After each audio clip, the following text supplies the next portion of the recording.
Jadi kaya itu adalah hak semua manusia menurut gua, bukan cuman sekedar mimpi.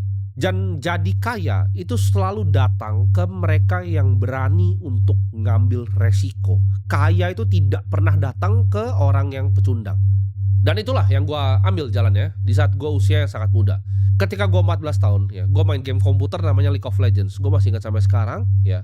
Dan kadang-kadang di waktu luang gua sedikit, gua masih main sedikit ya. Itu game yang gua udah main sekitar dari gua umur 14 tahun. Ya, waktu gua main game itu, gua coba jadi yang terbaik. Lalu gue jadi joki di game tersebut ya. Uangnya gue kumpul sedikit demi sedikit. Waktu itu gue bahkan nggak mampu beli komputer. Jadi yang gue lakukan adalah gue main di warnet gitu. Gue main di warnet ya, cari paket yang paling murah ya. Gue latihan di sana. Gue dapat uang joki, gue pakai untuk bayar warnet. Lalu gue beli laptop bekas ya, Acer.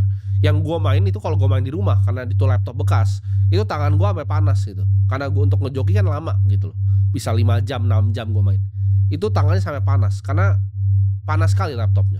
Hasil dari situ ya gue tabung pelan-pelan ya. Waktu itu gue kumpulin beberapa juta pertama gue ya. Setelah gue punya laptop bekas itu, gue pakai ya, gue bisa main di rumah. Jadi gue gak usah bayar warnet, lebih murah. Gue kumpulin sampai 2 juta rupiah. 2 juta rupiah itu gue pakai untuk gue modal ya. Gue modal untuk gue berjualan. Gue jualan minyak rambut, gue jualan pomade ya, mereknya Suavecito waktu itu. Gue jualan sedotan ya. Jadi macam-macam gue lakukan di usia yang sangat muda. Gue berani untuk mengambil resiko. Dari uang hasil jokinya gue pakai untuk jadi pomade. Sementara itu gue pelajarin gitu, seluk-beluknya pasar modal itu seperti apa. Di saat gue gak punya uang ya, gue gak nyalain orang lain ya. Gue gak nyalain kenapa kondisi hidup gue seperti ini, kenapa orang tua gue begini, kenapa misalnya pemerintah begini. Gue gak pernah nyalahin faktor-faktor yang tidak bisa gue kontrol, faktor-faktor yang di luar kendali. Yang gue bisa lakukan adalah apa? Apa yang bisa saya kontrol, yang saya bisa kerjakan hari ini, supaya hidup saya di masa depan bisa jadi manusia yang lebih baik.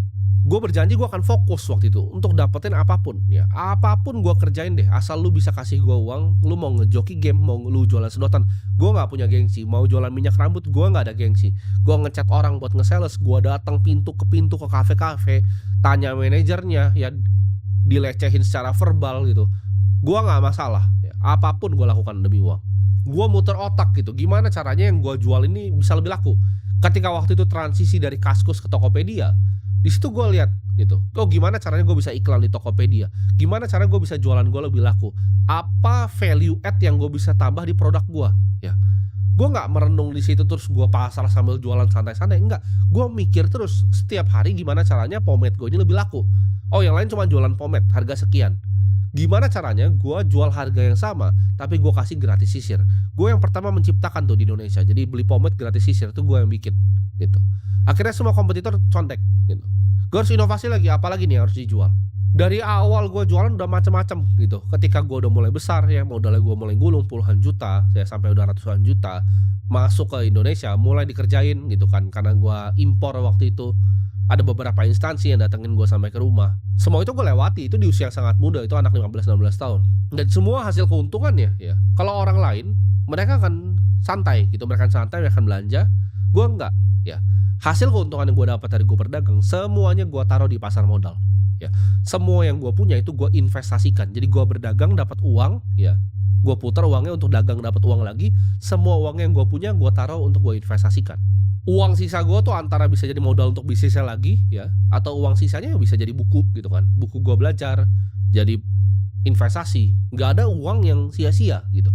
Gue anggap satu uang ya itu seperti prajurit, dia harus bekerja untuk cari prajurit yang lain lagi.